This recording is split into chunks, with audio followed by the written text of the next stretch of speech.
Well, Sibley County auditor-treasurer's office says if you have a visual, auditory, or motor impairment, it's important to know there are resources available at your polling place to make voting more accessible.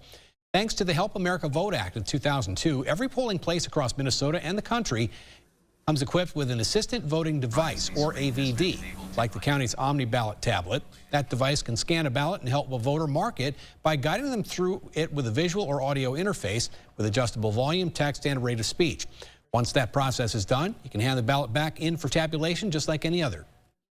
Everybody has the right to make their vote count, and it just helps with ensuring that they have every opportunity to do so.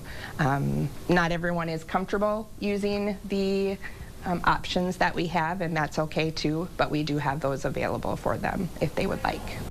Just ask an election judge at your polling place. The county says other accessibility options include signing up for absentee voting in advance or asking your county elections office for help with curbside voting if you can't leave your vehicle.